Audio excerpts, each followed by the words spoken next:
Nangis bunga laso ya. Apalagi Pak? Iya Pak. Hobi apa? Oh, enggak.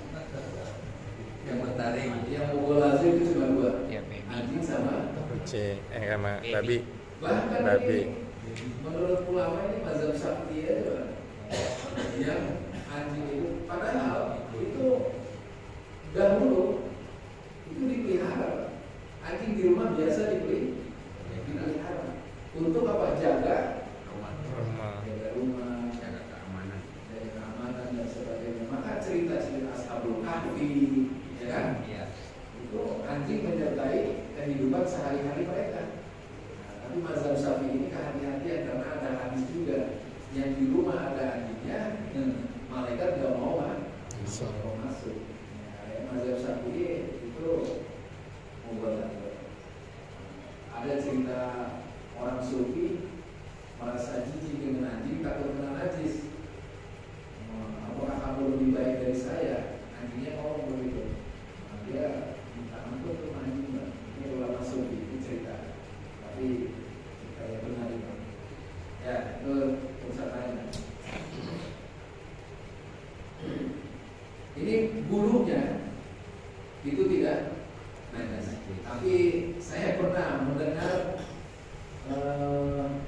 ulama Banjar, Syekh siapa? Almarhum itu bercerita tentang kucing. Hati-hati dengan bulu kucing. Aduh, abah kumpul ya? Sekumpul.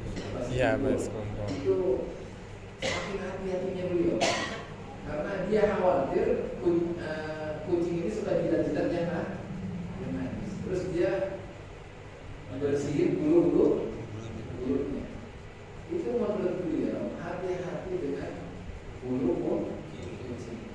Maka bersihkanlah, karena sesuatu tidak akan menjadi baik kalau ada sesuatu yang jelek. Itu beliau menggambarkan tentang itu sebenarnya, tentang bulu kucing. Saya juga kaget, tapi di dalam kitab bahasa ulama, bulu itu selama bukan dari binatang, ya, yang mughaladzah, walaupun dia nggak boleh dimakan masih boleh.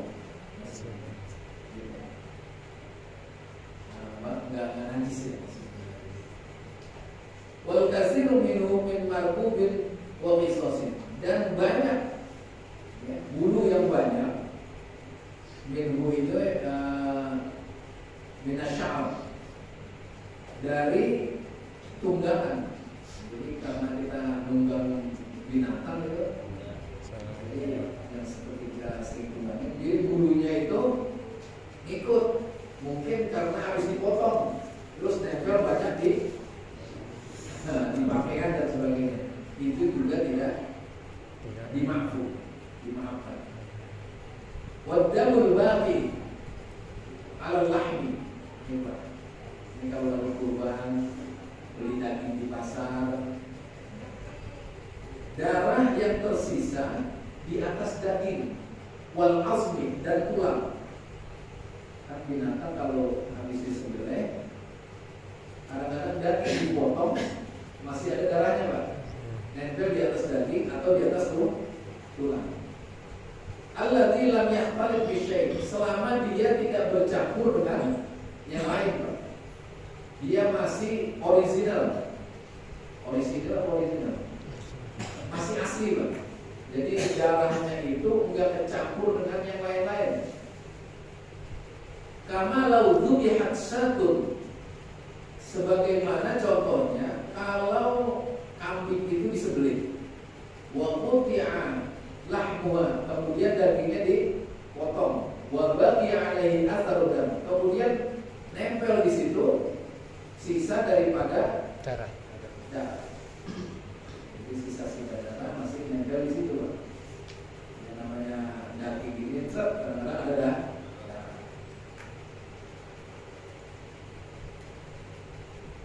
Bikhilafi ma law ikhtalafa bi ghairihi, beda hukumnya nanti kalau bercampur darah itu dengan unsur lain Pak, bukan dari aslinya itu. Jadi ada yang datang Pak, bukan dari bagian dari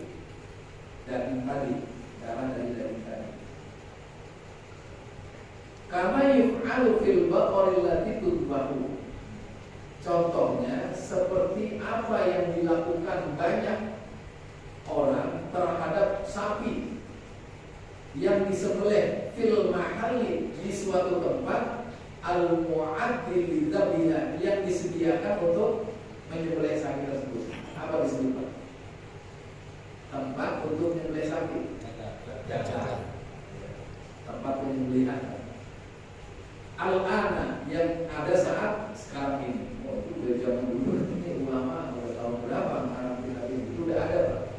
Jadi kalau dulu kan wah di rumah disembelih, sekarang udah ada penyembelihan sapi. Min sobil ma seperti disiram terhadap hewan tersebut air. Nah ini udah datang unsur lain dari bukan bagian dari hewan tersebut. Min sobil ma yang alaiha disiram air atas sapi tersebut. Liizalatin dan untuk ngilangin darah anda dari sapi tersebut.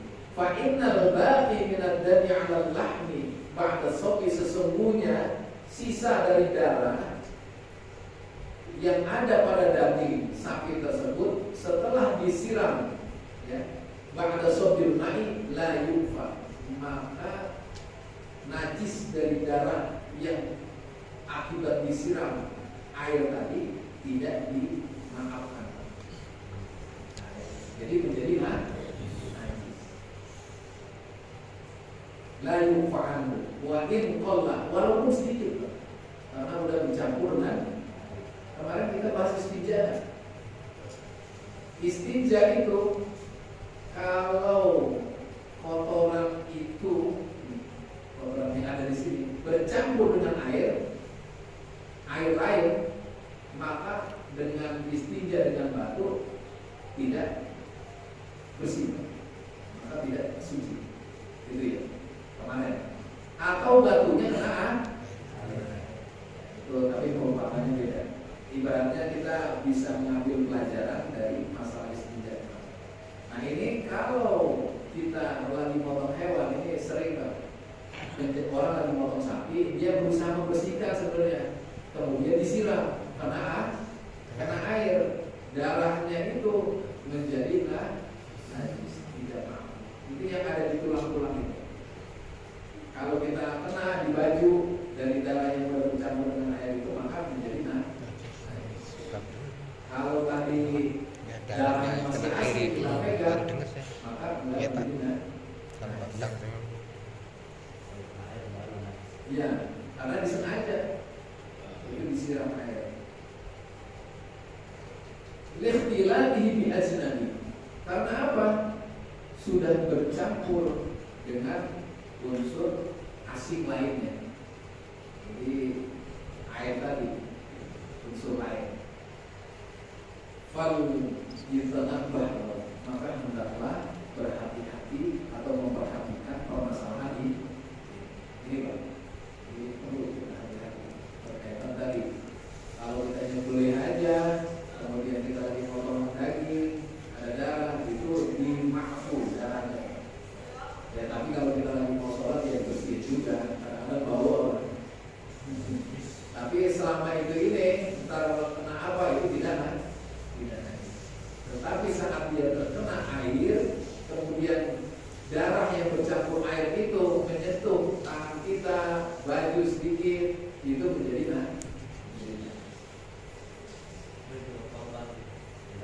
iya,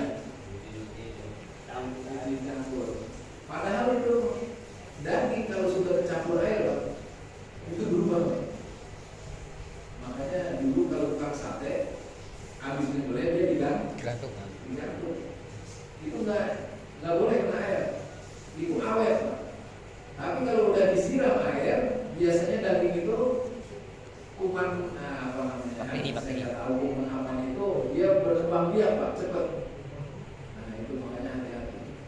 Daging kalau udah ditaruh di kulkas, itu dikeluarkan, terus dicairkan lagi, itu kumannya semakin nambah itu. Iya. Makanya kalau udah dicairkan lagi, cepat dimasak Pak. Jangan disimpan lagi. Padahal itu bahaya